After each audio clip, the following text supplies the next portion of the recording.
Assalamu alaikum. I am Dr. Nizamuddin Qasmi. I am a sexual disorders and infertility specialist working here at Saira Healthcare, Barabanki, Uttar Pradesh. देखिए, erectile dysfunction जो होता है एक major problem होता है और इरेक्टाइल डिसफंक्शन के पीछे बहुत सारे रीज़न होते हैं। किसी शख्स में इरेक्टाइल डिसफंक्शन होगा वो किसी दूसरे रीज़न से होगा, किसी दूसरे शख्स में होगा वो किसी दूसरे रीज़न से होगा। अब जाहिर सी बात है, जब कई सारे लोगों में इरेक्टाइल डिसफंक्शन अलग अलग कारणों से हैं, अलग अलग असबाब से हैं, तो सबका लाइन ऑफ ट्रीटमेंट तो सेम हो नहीं सकता, सबके लिए मेडिसिन तो सेम हो नहीं सकती, है ना। एक प्रॉब्लम क्या है यहाँ पर कि इरेक्टाइल डिसफंक्शन एक ऐसी चीज़ है जो ज़्यादातर लोगों में होती है। ज़्यादातर लोग इसके बारे में सर्च करते हैं, जानते हैं और ज़्यादातर लोग इसके बारे में प्रॉब्लम फेस करते हैं। इरेक्टाइल डिसफंक्शन जो है अपनी डे टू डे लाइफ में फेस करते हैं। उनको इरेक्शन में कहीं ना कहीं कमी लगती है, इरेक्शन जो है वो मेंटेन नहीं रहता है, इरेक्शन जो है होता नहीं है कभी कभी, है ना। तो इस तरह की जब सिचुएशन होती है तब वो काफ़ी ज़्यादा इसको लेकर के परेशान होते हैं। फिर वो क्या करते हैं कि अपने दोस्तों से डिस्कस करते हैं। वो कहते हैं कि यार मुझे परेशानी हो रही थी, मैंने ये टैबलेट खाई थी, मुझे आराम हो गया था, तुम भी इस टैबलेट को ट्राई करो, हो सकता है तुम्हें भी आराम हो जाए। तो इस तरीके से वर्बली कुछ मेडिसिन्स लोगों के दरमियान चलती रहती हैं। या फिर वो यूट्यूब पे सर्च कर लेते हैं। हमारी तरह बहुत सारे लोग हैं जो यूट्यूब पर मेडिसिन्स वगैरह बताते हैं, या और बहुत सारे लोग हैं जो मेडिसिन्स के बारे में डिस्कस करते हैं, बताते हैं कि ये इरेक्टाइल डिसफंक्शन की मेडिसिन है, आप खा लीजिए, आपको आराम हो जाएगा। अच्छा, फिर बहुत सारे लोग इन मेडिसिन्स को ट्राई करते हैं, कहते हैं कि भाई आपने बताया था कि इरेक्टाइल डिसफंक्शन में ये मेडिसिन काम करती है, ये मेडिसिन इरेक्टाइल डिसफंक्शन के लिए है, हमने ये इस्तेमाल की बट हमें कोई फ़ायदा नहीं हुआ। अच्छा, बहुत सारे लोग फिर एक ये भी क्वेश्चन करते हैं कि इरेक्टाइल डिसफंक्शन को यूट्यूब पर जब हम सर्च करते हैं तो मोर देन 500 वीडियोस तो आप ही की आ जाती हैं इरेक्टाइल डिसफंक्शन के लिए, जिसमें आप तरह तरह की मेडिसिन के बारे में बता रहे हैं। तो फिर उसमें से हम कौन सी मेडिसिन इस्तेमाल करें, कौन सी मेडिसिन हमारे लिए बेस्ट होगी, कैसे ये हम जानेंगे। तो और बहुत सारे लोग तो उल्टे सीधे रिकमेंड भी कर देते हैं। फॉर एग्जांपल कोई कहते हैं कि आप इतनी सारी मेडिसिन के बारे में बताते हैं, आप साबित क्या करना चाहते हैं। तो भाई यहाँ साबित वाबित करना कुछ मकसद नहीं है हमारा। बेसिकली जो एक सिस्टम होता है उसको समझने की ज़रूरत है। आप लोगों के अंदर मिसअंडरस्टैंडिंग जो है इसको हम समझाने की कोशिश करते हैं।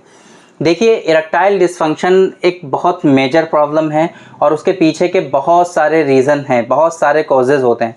आज मेनली हम 4 कॉजेज़ पर बात करने वाले हैं कि इरेक्टाइल डिसफंक्शन जिन 4 कारणों से होता है, उन 4 कारणों के लिए आप किन किन तरीके से मेडिसिन का इस्तेमाल कर सकते हैं, क्या क्या लाइफस्टाइल में चेंजेस कर सकते हैं कि जिसके नतीजे में आपका इरेक्टाइल डिसफंक्शन जो है वो परमानेंटली क्योर हो जाए, है ना।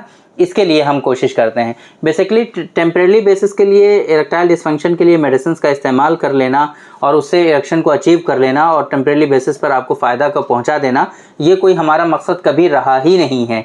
हम जो ट्रीटमेंट अपने पेशेंट को रिकमेंड करते हैं वो ऐसा ट्रीटमेंट हम रिकमेंड करने की कोशिश करते हैं हमेशा कि इसके अंदर जो असल सबब है, जो रूट कोज़ है, वो डायग्नोज हम कर लें और फिर उसके बाद उस सबब और उस कोज़ को रिमूव करने के लिए जो तदबीरें हो सकती हैं वो उनको हम अपनाएं और इसी तरीके से उनका जो इरेक्टाइल डिसफंक्शन है वो परमानेंटली हम क्योर करें। इसके लिए हमारी हमेशा से यही कोशिश रही है और आगे भी हम इसी पर ही काम करेंगे, ताकि अगर आप हमारे पास आ रहे हैं या हमसे ऑनलाइन कंसल्ट कर रहे हैं तो आपकी बीमारी जड़ से ख़त्म होनी चाहिए और हमेशा के लिए आप ठीक होने चाहिए। ये ज़्यादा इंपॉर्टेंट होता है। टेम्परेरी बेसिस के लिए ऐसी मेडिसिन आपको दे दें, 1-2 महीने तक मेडिसिन आप खाते रहें और आपको लगे कि नहीं डॉक्टर साहब ने बहुत अच्छी मेडिसिन दे दी और हमें बहुत आराम हो गया है, तो इससे कोई फ़ायदा नहीं है। जैसे ही आप मेडिसिन छोड़ेंगे फिर से आप ऐसे ही हो जाएंगे, तो फिर इस तरह की मेडिसिन से आपको कोई फ़ायदा नहीं होने वाला है। तो आइए हम डिस्कस करते हैं कि इरेक्टाइल डिसफंक्शन के 4 मेजर कारण क्या क्या हैं। नंबर 1, सबसे इम्पॉर्टेंट चीज़ जो इसके अंदर देखी जाती है और बहुत मर्तबा हमने आप लोगों को बताया है वो है वेस्कुलर इरेक्टाइल डिसफंक्शंस, है ना।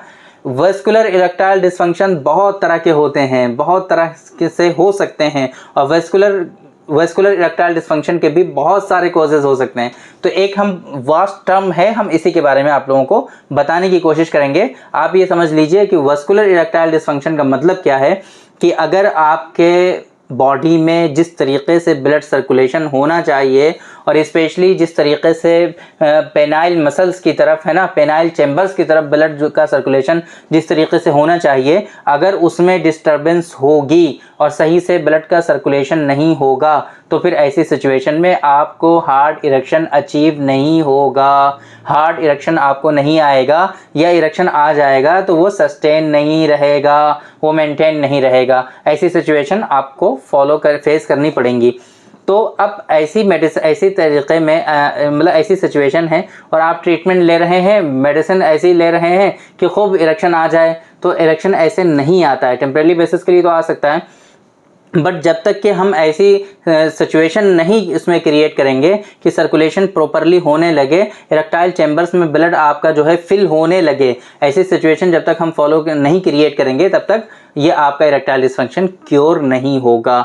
तो फिर अगर ब्लड सर्कुलेशन में कहीं भी डिस्टर्बेंस है, किसी भी तरीके से डिस्टर्बेंस है, उसको आइडेंटिफाई करना, उसको रिकॉग्नाइज करना, पहचानना और उसको रिजॉल्व करना, ये परमानेंट क्योर होगा वास्कुलर इरेक्टाइल डिसफंक्शन का। दूसरा न्यूरोजेनिक इरेक्टाइल डिसफंक्शन होता है। न्यूरोजेनिक इरेक्टाइल डिसफंक्शन आपके नर्व्स का इश्यूज होता है, आपके ब्रेन का जो कनेक्शन है नर्व्स के थ्रू पेनिस से बेसिकली, है ना, जो एक मैसेज जाता है कि नहीं अब जो है एक एनवायरनमेंट क्रिएट हो गया है, अब इरेक्शन अचीव हो जाए, वो जो मैसेजिंग का जो सिस्टम है हमारे नर्व के थ्रू, अगर उसमें डिस्टर्बेंस हो जाएगी, किसी भी तरीके से हो सकती है, बहुत सारे उसके रीज़न हैं, बहुत सारे असबाब हैं, उसको भी डायग्नोज करना, उसको पहचानना कि भाई आपके अंदर जो इरेक्टाइल डिसफंक्शन है क्या वो नर्व की वजह से। अच्छा, ये सब पता कैसे चलता है? ये सारी चीज़ें पता चलती हैं आपकी हिस्ट्री से। मैक्सिमम चीज़ें इसके अंदर ऐसी हैं जो आपकी हिस्ट्री से ही पता चल जाती हैं। हम आपसे बस 5 मिनट बात करते हैं, 5 मिनट में ही डायग्नोसिस हम कंफर्म कर देते हैं कि आपके अंदर जो इरेक्टाइल डिसफंक्शन है वो इन कारणों से है। तो ये सारी चीज़ें पता चल जाती हैं। अच्छा, वो मेडिसिन जो हम बार बार आपको बताते हैं कि ये मेडिसिन इरेक्टाइल डिसफंक्शन पे काम करेगी, फिर कभी बताते हैं कि ये मेडिसिन, फिर कभी बताते हैं ये, जिससे आपको बहुत कन्फ्यूज़न होता है। इसमें भी एक मेजर जो होता है ना, वो ये होता है कि कोई मेडिसिन आपकी जो है वो वास्कुलर पे काम करने वाली है, कोई मेडिसिन ऐसी है जो न्यूरोजेनिक पे काम करने वाली है, और भी हम 2 कॉजेज़ अभी बताएंगे।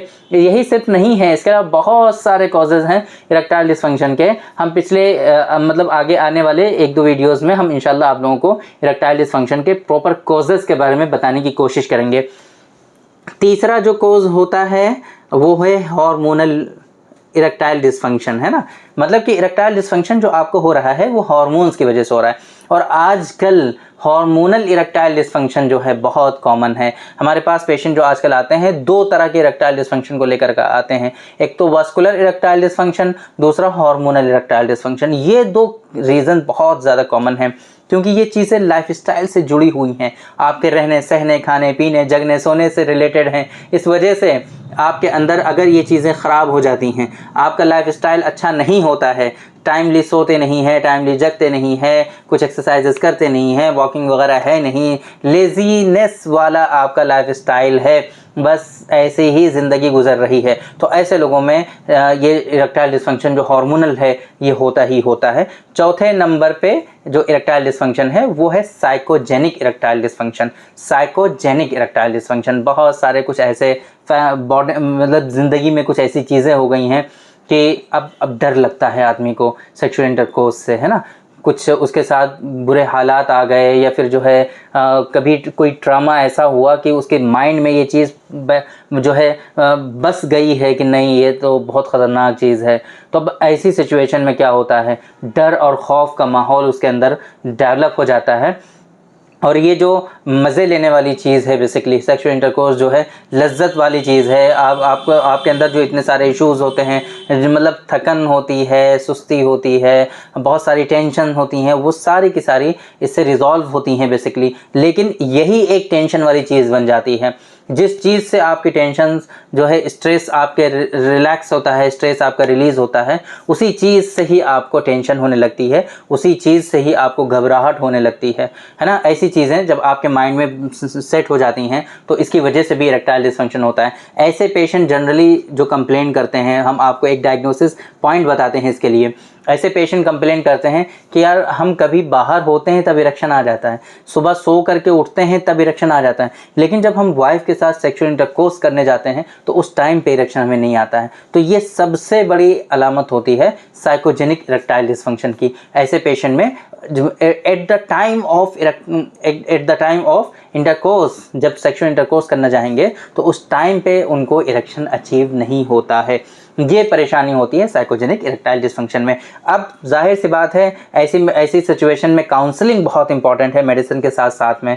मेडिसिन तो सिर्फ सपोर्ट देंगी यहाँ पर, क्योंकि उसके अंदर जनरली कोई प्रॉब्लम नहीं होती है, सिर्फ एक माइंडसेट का प्रॉब्लम होता है, उसको रिजॉल्व करना होता है, उसके माइंड से वो चीज़ें निकालनी होती हैं, है ना। तो उसको थोड़ा सा काउंसलिंग की ज़रूरत होती है। ऐसे पेशेंट हमारे यहाँ अगर विजिट कर लेते हैं, हमारे सेंटर पे आ जाते हैं, तो बहुत फ़ायदा होता है ऐसे पेशेंट को, क्योंकि हम जो काउंसलिंग करते हैं वर्बल, है ना, सामने जो फेस टू फेस जो कम्युनिकेशन होता है वो इसमें ज़्यादा इंपॉर्टेंट होता है। बाकी किसी तरीके का जो इरेक्टाइल डिसफंक्शन अगर आपको है तो वो कॉल पर भी, वीडियो कॉल पे भी हो सकता है, लेकिन अगर साइकोजेनिक इरेक्टाइल डिसफंक्शन है तो ऐसी सिचुएशन में पेशेंट को आपको हमारे पास लाना चाहिए। यहीं पर जो verbal communication face to face होगा वो ज़्यादा इफेक्टिव होगा इसके लिए। तो आज के इस वीडियो में जो हमारा असल बताने का मकसद था आप लोगों का वो ये था कि आप जो है बहुत सालों से मेडिसिन खा रहे हैं, 10 साल से ट्रीटमेंट ले रहे हैं इरेक्टाइल डिसफंक्शन का, बट वो ठीक नहीं हो रहा है। क्यों ठीक नहीं हो रहा है? क्योंकि आप लोग जो है वो सही से समझ नहीं पाते हैं कि आपको जो इरेक्टाइल डिसफंक्शन है वो कौन सा है। तो मेडिसिन लेने से पहले, ट्रीटमेंट लेने से पहले आपको ये डायग्नोसिस कंफर्म करनी होगी कि आपको जो इरेक्टाइल डिसफंक्शन है वो किस टाइप का है और उसके पीछे के क्या क्या रीज़न होते हैं, उनको रिमूव करना, उस टाइप का प्रॉपर जो ट्रीटमेंट अवेलेबल है उसका line of treatment properly follow करना, फिर उसका सही से ट्रीटमेंट करना। तो ये आपका जो ट्रीटमेंट होगा ये होगा आपका बिल्कुल रूट कॉज से ट्रीटमेंट, और ये क्यूरेबल ट्रीटमेंट होगा फिर आपका, और ये बीमारी आपकी जड़ से ठीक हो जाएगी। लेकिन अगर आप जानते नहीं हैं इन चीज़ों को, जो कॉजेज़ हमने आपको बताए हैं इनके बारे में आप समझते नहीं हैं, बस ट्रीटमेंट लेने लगते हैं, इसी ने ये मेडिसिन बताई ये खा ली, इसने ये मेडिसिन बताई ये खा ली, मेरी कोई वीडियो देख ली उसमें कोई मेडिसिन आपने देखी है वो आपने खा ली, तो ऐसे आप एट द एंड आप सबको ब्लेम ही करेंगे कि यार बस तुम लोग ऐसी उल्टी सीधी मेडिसिन बताते रहते हो, इनसे कुछ होता नहीं है। तो ऐसे नहीं करना है आप लोगों को। अगर इस तरह के इश्यूज़ हैं तो प्रॉपर डायग्नोसिस के बाद सही से जो उसका लाइन ऑफ ट्रीटमेंट है उसको फॉलो करना है, और उसके लिए जो प्रॉपर ट्रीटमेंट है वो आपको लेना है। तो इंशाल्लाह ये बीमारियाँ आपकी जड़ से ख़त्म हो जाएंगी और प्रॉपर ट्रीटमेंट आपको मिल जाएगा और ये बीमारियां आपकी क्योर हो जाएंगी। तो उम्मीद करते हैं कि आज के इस वीडियो में जो इन्फॉर्मेशन हमने आप लोगों को डिलीवर करने की कोशिश की है वो आपकी समझ में आई होंगी, और आज की ये वीडियो आप लोगों को ज़रूर पसंद आई होगी। तो थैंक यू वेरी मच, बहुत बहुत शुक्रिया आपका। आज की इस वीडियो में इतना ही। इंशाल्लाह कल हम फिर डिस्कस करेंगे इरेक्टाइल डिसफंक्शन के दूसरे अदर फैक्टर्स के बारे में। तब तक के लिए आप हमें इजाज़त दीजिए। अस्सलाम वालेकुम।